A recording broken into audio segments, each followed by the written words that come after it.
Hear what I say. Hear what I say.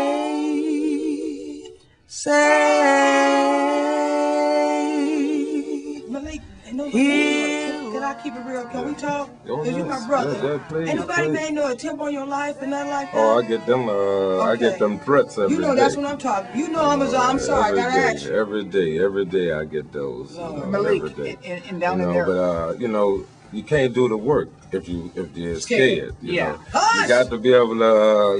I believe in the God of Abraham, and I got him. I don't believe nothing gonna happen to me if it's not His will, and if it is His will, nothing gonna stop it from happening. So I'm willing to go by however the wind blow. Whatever He have in store for me, that's the way I'm going. But until then, until that day, I'm gonna constantly be out here speaking the truth, because we got to make sure that this never happen again. Just think what would happen right now if there's another disaster, and say this disaster is man-made. Stop it. Then what's going to happen? Hurricanes coming back next year. Yeah, but it can happen on a national level. What if there's another 9/11? Because that was man-made. Right. So what kind of impact that's going to have on us? Listen, we got to call it. So we got to stop. Right, we got to. Listen, if we don't teach civic responsibility right now, the importance of us coming together, this gonna happen again and again and again until we get our minds right. Did you say that again? Until we get our minds right. See, right now we still don't have our minds right. We still are drunk on prosperity. We need to get. One day we're gonna sober up, and I would hate to see it happen when it's another disaster. Because and during those times, one thing that have taught that this have shown me that in America during a disaster is based upon what you have. If you wanted to have, you may survive. But if you wanted to have not, you will not survive. And we need to come together. We need to come together to understand that if they would abandon over 100,000 people that was without in the richest nation in the world, what will happen? Can it happen again? Yes, it can happen again. Why it happen again is just a matter of time. But we can make sure that we can prevent it. We can prevent it by putting in the safeguard, by asking our local government, what is their response? What will they do? What would happen if there's this type of calamity in here? Will your neighbors allow every one of the citizens to come in? Or will we say, because you are undocumented, you can't find safety? Stop it. Or because you Asian, or because you African, or because you are another minority, you can't, we will not feed you. We need to come together, or because you poor, or because you are communist or socialist, or because you wear your hair long, or because you wear your hair in locks. What's going to be the criteria? And these are the things we need to place up in check. Because if we don't, again, the next time, only the Most High know what's going to happen. New Orleans is going to go through the same thing again next year, when the hurricane season gets really bad again next year, and they don't want to talk. They don't want to talk about global warming. Paul, but that's not go to next year.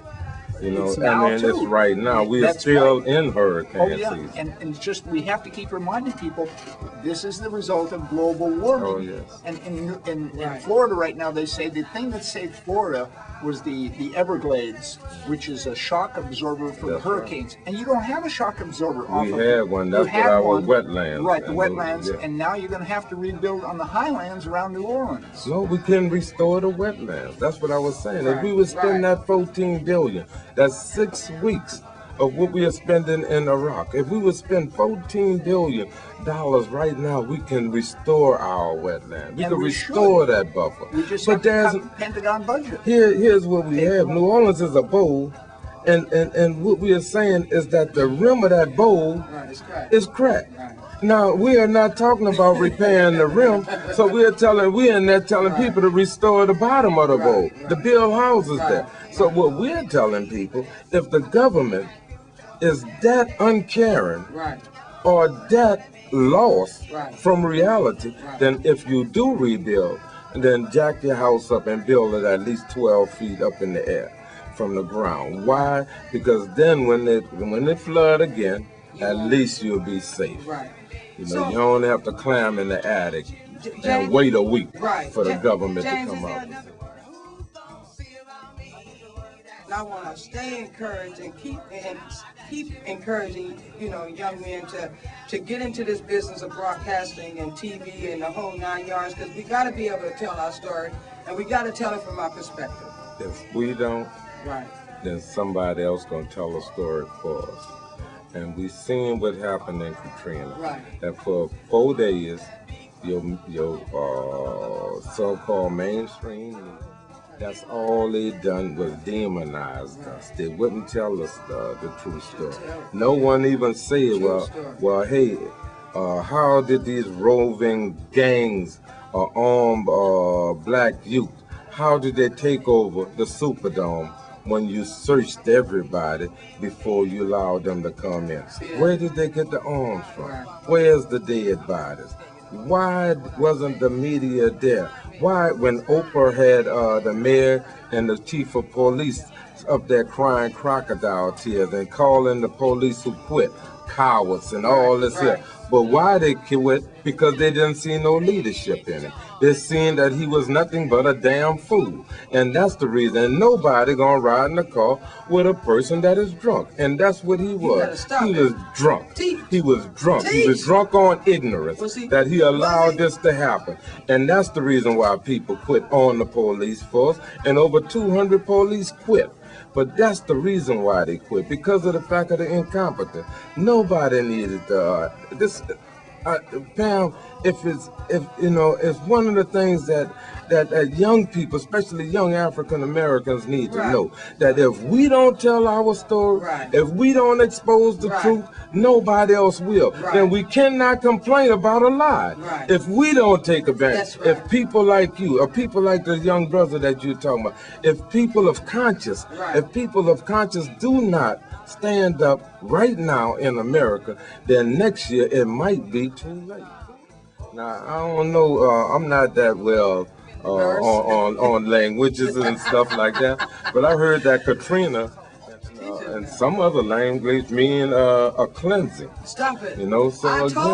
So again, we need to have that cleansing. We need to come on and clean this out, clean that old way out. I mean, let's start anew. And this is the opportunity. This is the opportunity for progressives from wherever you are to come down to New Orleans, and let's make this a progressive city, one that is based upon peace and justice. I ain't got no time for y'all. I ain't got no time for y'all. I ain't got no time for y'all. No time to be stressed. No time to be oppressed. I ain't got no time for y'all. No time to be hating y'all.